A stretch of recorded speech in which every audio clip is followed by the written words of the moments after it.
Welcome to Orange County Power Players, where we spotlight the personal, professional, and financial success stories of OC's top leaders. Here's your host, Danny Flores. Welcome back to OC Power Players, where I interview some of the most successful people in Orange County. I'm Danny Flores, your host, and today's honored guest is Dr. Sanjay Sharma. Dr. Sharma is a multifaceted professional who seamlessly blends real estate expertise with a thriving medical career. With a proven investment track record of over 90 million in Los Angeles, Orange County, and Atlanta, he empowers high net worth individuals and physicians, guiding them towards financial freedom through commercial real estate. Dr. Sharma's unique vantage point as practicing hematologist and oncologist, a successful business owner in medical education and commercial real estate, and nationally sought after professional speaker, lends to profound understanding of fellow investors' needs. Dr. Sharma inspires and transforms lives. That's powerful, Dr. Sharma. Thanks so much for coming on. It's my pleasure, Danny. Thank you for having me. So tell us, you do a couple of things, big things. Tell us a little bit about that. Medicine, I guess, is where I should start. I'm a practicing hematologist oncologist. I've always wanted to be a doctor. I've always wanted to practice, be a cancer doctor, and that's what I am. I've been in practice in Orange County now for 20 years. This year makes number 20 for me to be in practice here. So I'm an adult hematologist oncologist. I see benign, malignant, meaning cancer or non-cancer blood issues, and I see all adult cancers. Mm-hmm. So that's my medical practice. And then you're asking me about real estate. So I've always had an interest in real estate, and I finally a few years ago, I'd say several years ago, I just dove right in with I would say the same caliber in terms of, I should say the same work ethic that a doctor has. We like to read, we like to study, and we don't like to keep it superficial and light. We like to go heavy in. So that's how I got myself involved in all those different parts of the country, doing syndications, buying big buildings. Wow, that's amazing. Congratulations on all of Thank that. You. Now, you're talking about two completely different careers in a sense, and you've mastered both of them. Now, why real estate to be able to make that switch? How did you pick that? And I know there's a lot of people that like real estate. And how did you pursue that and learning all about that? The syndication business is not an easy business. Yeah. So I've always had it. Well, I do both. I'm a full-time doctor, and I'm also, I guess you'd say I'm full-time real estate also. So I've always had an entrepreneurial bug, right? Like, I was the kid who thought it was really neat to buy. I remember when we were kids, the what were they called? Blow pops. The lollipop with the yeah. So there was like a corner store near my house, and back then you could buy it for like, I don't know, a dime. You could sell it for a quarter on the school playground. Yeah, big bucks back then. And then I did the paper routes, and I did different things, and I always had like this entrepreneurial bug. I didn't know where that was going to land. And in medicine, I did not chose the route of opening my own practice, so I didn't choose the entrepreneurial sense there. And then obviously I wanted to get involved in investments and see things how you can get your investments to grow. I've never been a great fan of the stock market because I feel that you can never be an expert in it. There's institutions, there's people who spend 60 hours a week studying that, and as a physician, that wasn't something I was going to do. And I knew I would never have a strategic upstroke. I would never have an advantage. I'm not in a boardroom. Then I started trying to do private businesses. and I would try to do it within my medical expertise, Mm-hmm. which is great and interesting both academically, but the business world works differently than how we work in science as intellectuals. Mm-hmm. And then real estate was just very tangible to me. It's an asset that you can have control over, that you can work on the building, you can do value add, and it can allow my colleagues, most of my investors are fellow physicians, in which I can help them also. So then I started out being an investor, and we did very well. And I was kind of surprised because I didn't understand the active side of it as opposed to the investor side of it, in which we did Mm-hmm. well. Then my wife and I, we started buying duplexes and triplexes and quads.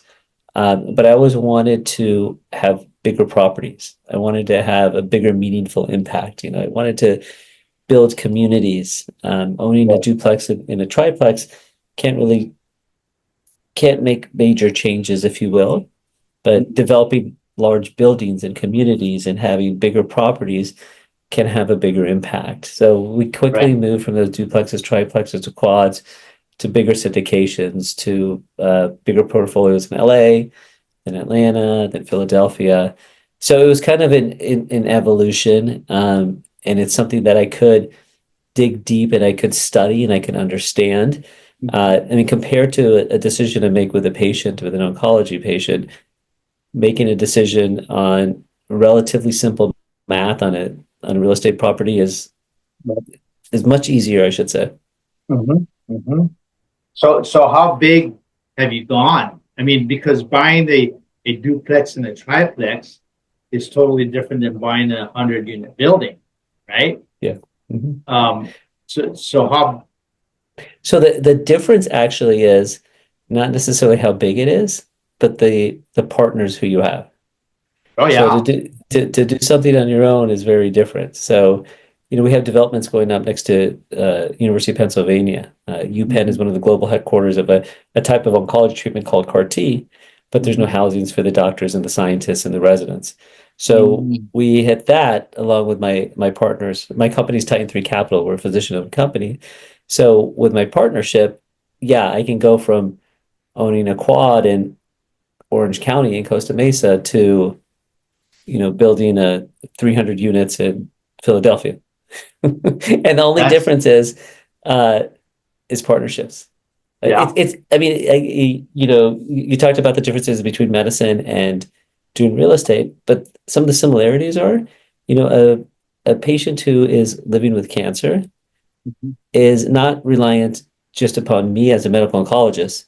It's me and the surgical oncologist and the radiologist and the pathologist and the Right. hospitalist and the primary care doctor and then the nurses and the infusion center and the research. So it's a team. Myself individually is not tackling a cancer. It's a team approach. Likewise, if you're going to go take down a 400 unit building, it's not just me, Sanjay Sharma, Dr. Sharma taking it down. It's me and my partnership and my community that does it. Right. Yeah, you can accomplish so much more with a team than on your own. Big difference. Now we know that California has been tough with all the bureaucracy in the rental market that started with AB 1482 in 2020. California became a rent control state. Some of the cities have taken an initiative to create their own much tighter rent control regulations. You know that they're consistently in California. They keep coming up with, well, you can't do evictions. Well, you can't raise rent. Well, you this, well, that. Are you still actively buying in California? And how have you mitigated all these challenges? Sure. Yeah, so what you're describing is California in general, especially the bigger cities in California, Southern California, et cetera, Orange County, LA. There are more challenges to landlording. There's more difficulties and more roadblocks. But and then you asked a follow-up question in terms of, am I still buying in California? So I'll say I'm still operating. We're not shopping in California right now, but I'm still operating. We still own buildings here. It's it's a unique market that if you don't know it and you don't understand it, it's very challenging. When I talk to people outside of here, they're like, "What are you doing? You're crazy. How can you own there?" And et cetera, et cetera. Right. Then I tell them the rents that we can get on our property. They're like, "Oh, okay." But at Ah, the same right. time, they'll say, "Oh, a fourplex is 1.5 million, Yeah. versus you can get, 15 units outside of it." So there's differences in the market, and if you're buying it correctly in the right places, it actually works to your advantage. I mean, we don't have vacancies down here. There's plenty of Mhm. people. This is still California. I mean, this is still, my mind, one of the best states in the country, if not the world, especially where you and I live in Orange County. I mean, it's Yeah. hard to Yeah. beat that. So Yeah. Right. Right. That's there's true. there's always going to be a demand for Mhm. housing here. You can always do well. Thankfully, California has been a very strongly appreciated market. Our cap rates are super, super low. You just have to understand what the challenges are, and you have to decide the type of properties you want, and then the areas where you want to own and operate those, and you can be very, very successful through it. I find the more frustrating things in California is uh, the cities in terms of permits. We've been stuck in limbo on one of our properties now a year and a half, where like midway it almost seems like to the whim of the people who are coming to inspect that, oh, you know what, we're going to change your mind today. We told you Yeah. red yesterday. We really want it to be blue, or green or whatever. I'm making it up in the colors, Yeah. but No, no, the no. I concepts of, get you. I get you you. know. Or the inspector that you've been dealing with calls in sick, and you get a Mhm. whole new one, and it's like they want a whole different set of items, right? Yeah, Um, yeah. I mean, one of my partners in one of his buildings outside of my company, he told me that he had approval on one of his properties after 3 years, and the only reason it happened was the former inspector retired, and the new inspector came in and just had to clean the sheets up. It's like, okay, fine, yeah, it's good. so Three and yeah, a half feet versus 3 feet 4 inches. It's all good. It's like, ugh, it's really right. frustrating, and it makes you think. And this, I agree, for patients or not patients, for people who don't invest in California, where they say, is it worth the challenges in terms of building permits and stuff? That I question, because sometimes I wonder, even with all our massive needs for housing, that sometimes the government bureaucracy just, doesn't get it. If Mhm. there's rules, print it out to us. We can read. We can follow the Right, instructions. right. But anyway, so that's my rant. But the No, rest hey, is but sort of, to kind of elaborate a little bit on the bureaucracy to go through the building permitting stage, just look at what's going on with the fire victims mm, of all the fires that happen out here. And what do they say? Oh, yeah, it's going to take 2 or 3 years to get the permits if we can get them because we have to do environmental studies. And my question is, what environmental studies? There was a house before. There was a house here yeah, before. We're not changing the footprint. We're not doing anything else. We're yeah, rebuilding the exact same spot. Just give me a permit to build here. right. I'm not asking you to tear down any Mm, exotic bushes. We're not disturbing any mm, birds. We're not doing anything like that. We're just rebuilding the exact yeah. same. Yeah. You had a house there yesterday. Now you don't. Just Yeah, let me put it back up. Yeah, yeah, I hear it. I and hear it's it. crazy. You hear that people give up. They're starting to sell their lots. They can't sell them. The valuations totally drop, and it's just it's tough. It's definitely tough where you go to other cities and it's you get building permits in 6 months. Mhm. So now aside from the bad stuff, that's kind of bad stuff. But there's a lot of good stuff I think in what you're doing. Right. So what kind of returns on your acquisitions get you excited and get your investors excited? Yeah. Yeah. So when we're underwriting buildings, we're constantly shopping. We're constantly underwriting. We have a team that does for underwriting. We have meetings all the time.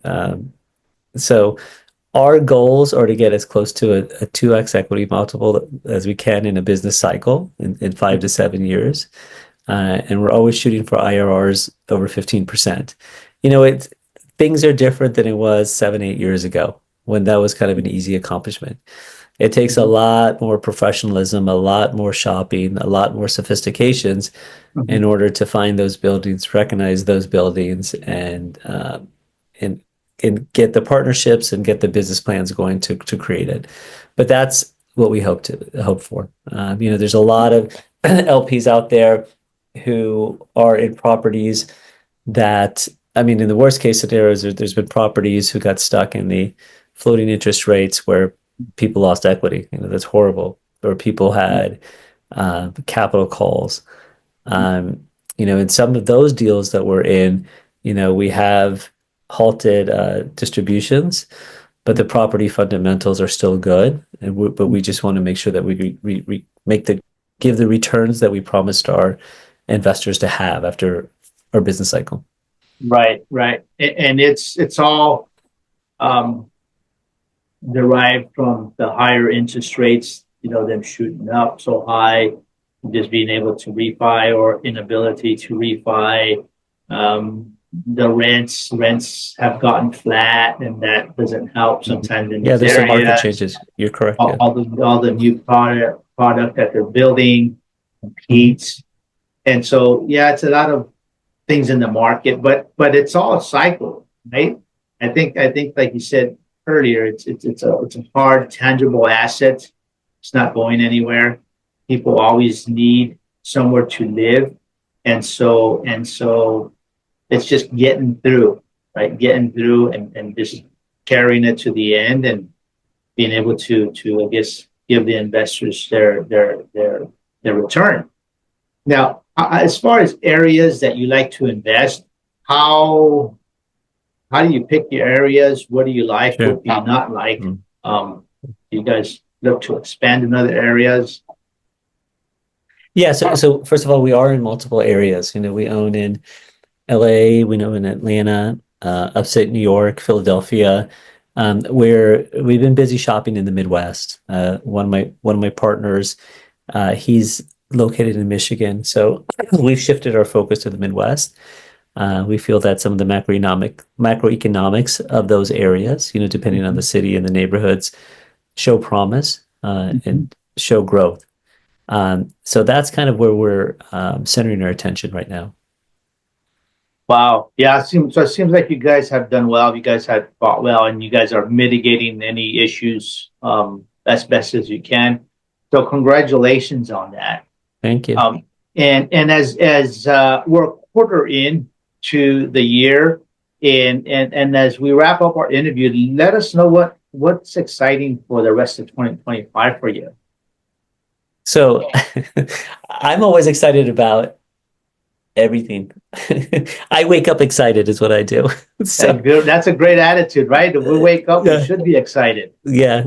I mean, so in Q2, we'll definitely have something under contract. Some of our deals that we're looking at are getting closer and closer to being a reality. With any deal we look at, it's always, I was going to say it's almost like a launch pad at an airport, but not really, because the airplane doesn't always have to take off. You have to do enough due diligence, but we've got some good opportunities coming up. So in Q2, definitely we're going to see some things falling in contract. We've got some new partnerships that we're looking at that look very promising. We're seeing motion on our previous deals that are moving in the right direction. So I foresee within my company, Titan 3 Capital, of getting some acquisitions, making sure our investors stay happy and satisfied. And I think things look promising. Yeah, no, I agree. And Dr. Sharma, thanks so much for sharing. Basically, what you do is super interesting to be able to handle both of them and be successful on both of them. If somebody's listening to us and they'd like to get a hold of you, what would be the best way? Whether I guess on the maybe on the real estate side or the medical side, I guess they have two different options. Yeah, those are very different ones. I'll say on the real estate and on the professional side, I'm on LinkedIn every day, so that's probably the easiest way if you want to directly get in touch with me. It's under my name, Sanjay Sharma. You can also go to our website, which is titan3capital.com. You can call us. Phone number is 307-226-2260, and my email is on the website. My email, my contact. You can set up a call with me easily through LinkedIn or through any of those. My email is s.sharma@titan3capital.com. To see me as an oncologist, that's a little bit more involved in terms of your insurance company getting referrals. And I really hope that your listeners don't need me as an oncologist, but I'm always happy to share my expertise and help out. No, I appreciate that, Dr. Sharma. Thanks so much for coming on and sharing with us. And to our audience, please go to ocpowerplayers.com and follow us on your favorite channel. And don't forget to like us. Thank you so much, Dr. Sharma. Thank you, Danny. It's truly an honor. My pleasure. Thanks for listening to Orange County Power Players. Want to share your success story? Apply to be a guest at ocpowerplayers.com/guest.